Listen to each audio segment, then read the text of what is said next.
Di video kali ini kita akan bersama-sama melakukan uji beda pada data pre-eksperimen atau hanya kelas 1 kelas saja, satu kelas eksperimen. Itu bagaimana kita lihat apakah ada pengaruh atau tidak pada variabel X, di mana variabel X ini bisa media atau metode pembelajaran atau kebaruan dari guru yang kita lihat apakah ada pengaruh atau tidak terhadap variabel Y, di mana variabel Y ini bisa hasil belajar, minat belajar, maupun motivasi belajar. Sebelumnya kita melakukan uji beda, kita harus tahu apakah data ini berdistribusi normal atau tidak. Nah, sebelum itu berarti kita lakukan uji normalitas terlebih dahulu. Kita langsung saja, kita buka SPSS, kita buka foldernya, kita pilih karena ini tadi file kita itu dalam bentuk Excel maksud saya, jadi kita ganti dulu Excel, kita klik yang ini, kita harus ingat ya file mana begitu, lalu oke. Oke, sip. Kita lihat di data view-nya, menurut saya V3 ini kita hapus saja biar kita tidak bingung membaca data selanjutnya. Oke, siap. Jika sudah seperti ini, kita masuk ke analyze, lalu descriptive statistik, lanjut ke explore. Kita masukkan pretest ke dependent list dan posttest juga ke dependent list.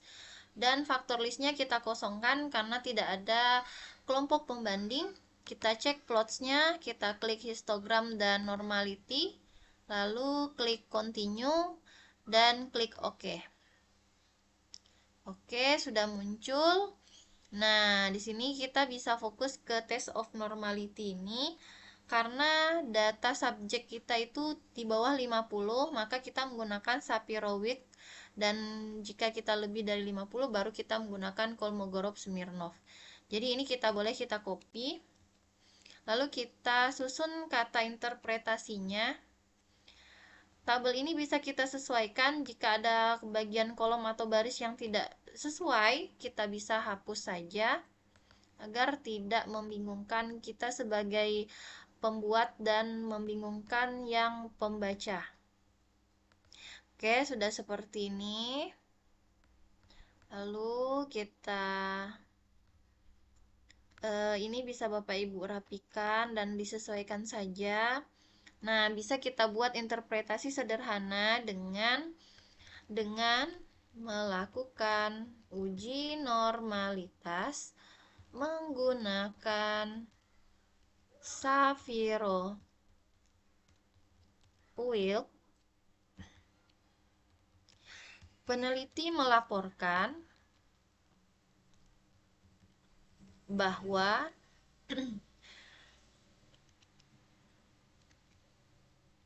pretest kelas eksperimen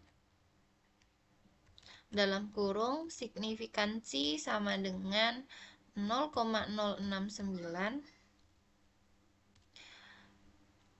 dan post-test kelas eksperimen dengan signifikansi sama dengan 0,151. Nah, di mana ini datanya lebih dari 0,05, maka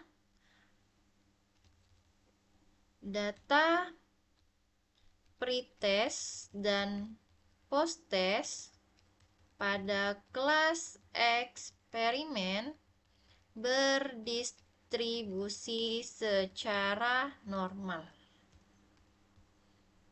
Oke, nah sekarang karena kita sudah tahu bahwa data ini berdistribusi secara normal, maka dapat kita lakukan uji beda dengan menggunakan per sample t-test.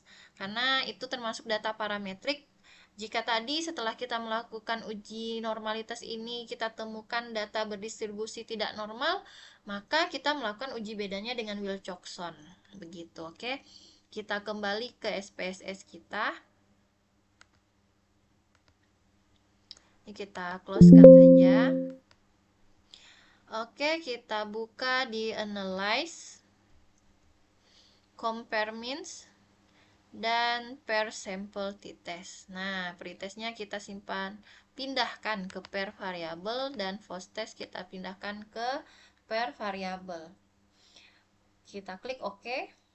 Nah, sudah muncul. Kita fokus ke per sampel t-test, di mana di sini DF-nya jadi 24 karena jumlah subjek itu dikurang 1 di dalam tabel per sampel test. Sekarang kita fokus ke signifikansi totalnya. Di sini ada kurang dari 0,001 berarti 0,000 begitu. Nah, itu bisa dikatakan bahwa ada perbedaan antara hasil pretest dan posttest atau sebelum dan sesudah penggunaan variabel X terhadap variabel Y begitu. Jadi ini bisa kita copy, kita pastekan ke dokumen atau Word tadi. Nah, ini kita ubah orientasinya menjadi landscape biar terlihat semuanya. Jadi tabel ini bisa disesuaikan sesuai kebutuhan atau dimodifikasi asalkan tidak mengubah isi atau konten utamanya. Nah, di sini dengan melakukan uji beda menggunakan per sampel test, peneliti melaporkan bahwa terdapat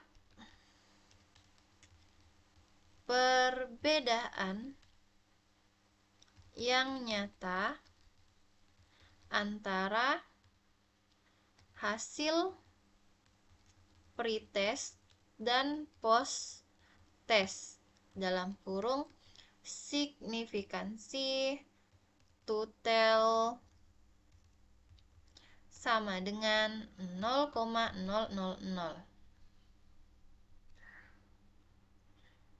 Nah, seperti itu. Lalu, jika kita sudah tahu ternyata pretest dan post-testnya itu menunjukkan adanya perbedaan seperti itu. Lalu kita ingin tahu seberapa efektif penggunaan variabel X ini terhadap variabel Y dengan menggunakan n-Gain-score. Sebelum kita melakukan uji n-Gain-score, yang perlu kita ketahui adalah n-Gain-score itu diperoleh dari skor post-test dikurang skor pretest dibagi skor ideal dikurang skor pretest. Dengan hasil kategori, jika hasil lebih dari 0,7 itu dapat kategori tinggi. Lalu jika hasil lebih dari atau sama dengan 0,3 tetapi kurang dari atau sama dengan 0,7 itu kategorinya sedang. Dan jika hasil kurang dari 0,3 itu dalam kategori rendah. Di sini saya mengutip dari Melzer dan Syafitri. Setelah melakukan n-Gain-score, kita harus melakukan n-Gain persentase.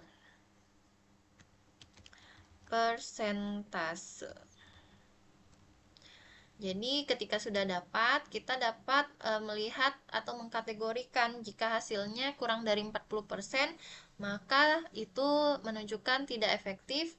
Jika hasilnya 40% sampai 55%, berarti variabel X ini kurang efektif. Lalu jika hasilnya 56% sampai 75x 75%, maka hasilnya cukup efektif, dan jika lebih dari 76%, maka variabel X efektif terhadap variabel Y. Ini saya kutip dari sumber Hack RR 1 tahun 1999. Nah, untuk melakukan ini kita buka lagi ke SPSS kita. Ini kita nolkan dulu. Oke. Kita lakukan compute variabel dari transform ya. Kita ulangi transform compute variabel. Kita buat yang pertama adalah post test underscore kurang underscore pretest. Kita post test kita pindahkan ke numeric expression kurang, karena di sini target kita bilang kurang, maka kita klik kurang. Pretest kita pindahkan ke numeric expression, lalu kita klik OK. Oke, sudah execute. Kalau tidak langsung keluar, kita boleh pindah langsung saja ke SPSS. Nah, sudah muncul. Jadi ini kita buat sesuai dengan rumus yang tadi ini. Jadi kita buat dulu post test dikurang pretest. Sekarang kita buat skor ideal dikurang pretest. Caranya sama dengan transform, lalu compute variable. Ini kita hapus saja. Skor underscore ideal underscore kurang underscore pretest. Ini kita hapus. Berarti tadi skor ideal itu kita 100, karena jika benar semua itu 100. Lalu dikurang dengan pretest. Kita pindahkan ke numeric expression. Kita klik OK. Oke, sudah muncul execute. Kita lihat sudah muncul. Nah, sekarang kita akan buat n-gain score-nya. Caranya sama, transform lalu compute variable. Ini kita hapus saja. N-gain underscore score. N-gain score itu kita dapat dari skor post test kurang pretest dikurang skor ideal dibagi skor ideal dikurang pretest. Jadi post test kurang pretest ini kita pindahkan ke numeric expression, lalu kita klik bagi, ini tenggelam. Nah, benar, tapi ini simbol bagi, lalu dibagi skor ideal kurang pretest. Nah, seperti ini. Jika sudah pas, kita klik OK. Oke, execute sudah muncul. Kita lihat sudah muncul juga. Lalu setelah n-gain score, kita tambahkan lagi n-gain persen. Caranya sama, ini kita ganti saja persen. Ini kita hapus. Nah, caranya n-gain persen berarti n-gain score kita pindahkan dikali 100. Oke. Execute sudah muncul, kita lihat sudah muncul juga. Nah, ini sudah kita olah, sudah ada n-gain score dan n-gain persennya. Lalu, langkah terakhir agar kita tahu seberapa efektif dari variabel X ini terhadap variabel Y, itu dengan cara kita klik analyze, lalu descriptive statistik. Lalu kita pilih deskriptif. Nah, di sini n-gain score-nya kita pindahkan ke variabel dan n-gain persennya kita pindahkan juga. Lalu kita klik OK. Nah, sudah muncul hasil min antara n-gain score dan n-gain persennya. Di sini kita bisa lihat rata-rata dari n-gain score-nya itu adalah 0,72 dan n-gain persennya itu 72,94. Jadi coba kita pindahkan ke dalam dokumen kita tadi. Nah, berarti n-gain score dengan 0,72 ini kita kembali lagi ke rumus kita tadi. Nah, di sini bisa kita lihat ternyata hasil dari n-gain score dengan rata-rata 0,72 ini masuk di kategori tinggi. Begitu. Nah, coba kita lihat lagi yang rata-rata n-gain persennya di 72,9. Masuknya di cukup efektif. Berarti dengan ini kita coba susun kalimatnya dengan melakukan n-gain score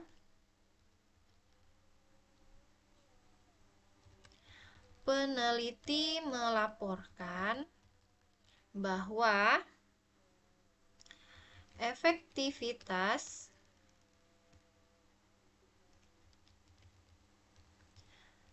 penggunaan variabel X terhadap variabel Y dalam kurung min sama dengan 0,72. Karena kita tadi di awal menggunakan 3 angka di belakang koma, maka kita juga gunakan ini 3 angka dalam kurung termasuk dalam kategori tinggi. Sedangkan perolehan n-gen persen menunjukkan dalam kurung min sama dengan 72,942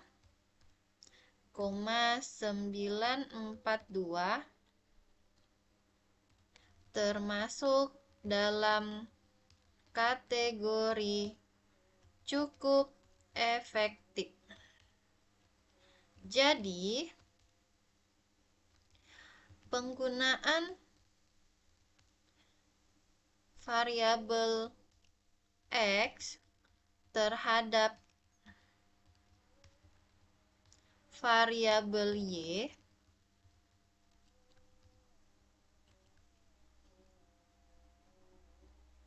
cukup efektif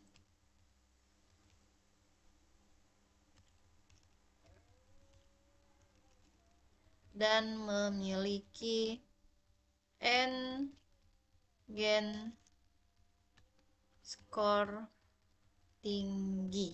Oke. Nah, begitu Bapak Ibu. Semoga apa yang kita bahas bersama-sama ini dapat memberikan manfaat dan membantu Bapak Ibu dalam melakukan pengolahan data. Jadi, sekian dan terima kasih. Sampai jumpa di video selanjutnya.